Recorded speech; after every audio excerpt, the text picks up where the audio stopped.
اگر آپ سے کوئی پوچھے کہ اس دنیا میں سب سے پہلے حج کس نے کیا تو شاید آپ نہیں بتا پائیں گے۔ دوستو آپ کی جانکاری کے لیے بتا دیں، سعودی عرب کے مکہ شہر میں کعبہ شریف کی تعمیر تو آدم علیہ السلام کے دور میں ہی ہو چکی ہے۔ روایتوں میں ملتا ہے ہمیں کہ جب اللہ نے حضرت آدم علیہ السلام کو جنت سے نکال کر اس زمین پر بھیجا تو آدم علیہ السلام نے اللہ کے حکم سے پہاڑوں سے پتھر لا لا کر خانہ کعبہ کی تعمیر کی، لیکن اس کے ہزاروں سال بعد جب حضرت نوح علیہ السلام کے زمانے میں جو بھینکر طوفان آیا تو اس طوفان میں کعبہ شریف کا ڈھانچہ بھی ڈھہ گیا تھا، لیکن اتنے وشال کائے طوفان کے باوجود بھی اس کعبہ شریف کی بنیاد باقی رہی۔ دوستو آج سے تقریباً 4000 برس پہلے مکہ کے اندر کوئی بھی نہیں رہا کرتا تھا، پھر حضرت ابراہیم علیہ السلام اللہ تعالیٰ کے حکم سے اپنی بیوی حضرت ہاجرہ اور بیٹے حضرت اسماعیل علیہ السلام کو لے کر روانہ ہو گئے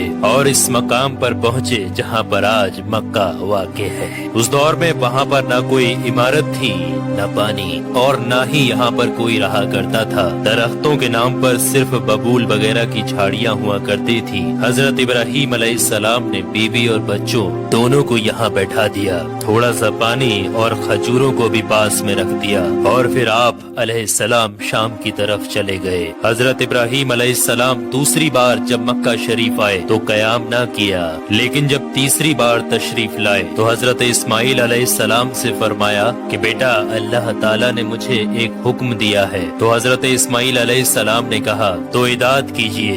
تو حضرت ابراہیم علیہ السلام نے کہا کہ اللہ تعالیٰ نے مجھے حکم دیا ہے کہ یہاں پر ایک گھر بناؤ۔ گھر کی تعمیر شروع ہو گئی۔ حضرت اسماعیل علیہ السلام پتھر لاتے جاتے اور حضرت ابراہیم علیہ السلام بناتے جاتے تھے۔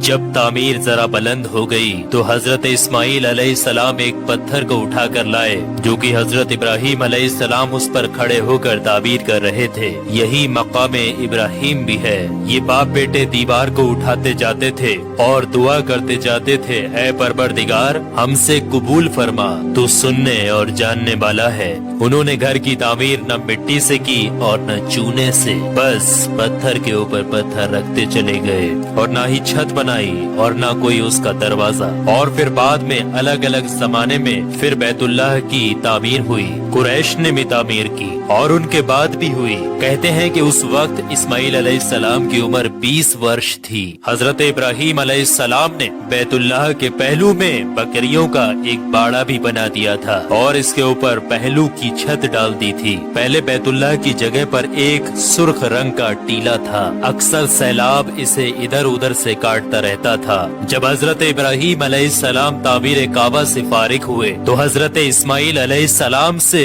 ایک ایسا پتھر لانے کے لیے کہا جو طواف کی شروعات کے لیے نشانی کے طور پر استعمال کیا جانا تھا۔ یہ پتھر حضرت جبرائیل علیہ السلام ابو قبیس کی پہاڑیوں سے لے کر آئے۔ حضرت ابراہیم علیہ السلام نے اسے اس مقام پر رکھ دیا جہاں پر وہ اب تک قائم ہے۔ روایتوں میں آتا ہے کہ یہ پتھر بہت روشن تھا۔ حضرت جبرائیل علیہ السلام نے انہیں تمام مقامات بھی دکھائے۔ اور دوستو جب حضرت ابراہیم علیہ السلام کو اللہ کی طرف سے لوگوں کو حج کرنے کی دعوت دینے کا حکم ہوا تو حضرت ابراہیم علیہ السلام نے اللہ سے یہ سوال کیا کہ اے میرے خدا یہاں پر کون لوگ ہیں جو کہ میری آواز کو سنیں گے؟ اللہ تعالیٰ نے فرمایا کہ اے ابراہیم آواز دینا تمہارا کام ہے اور لوگوں تک اس آواز کو پہنچانا میرا کام ہے۔ دوستو اس کے بعد حضرت ابراہیم علیہ السلام ابو قبیس کی ایک بڑی سی پہاڑی کے اوپر چڑھ کر ایک بڑے سے پتھر کے اوپر کھڑے ہوئے اور لوگوں میں حج کرنے کا اعلان کیا کہ اے لوگوں اللہ تعالیٰ نے ایک گھر بنایا ہے اور تم پر حج فرض کیا ہے،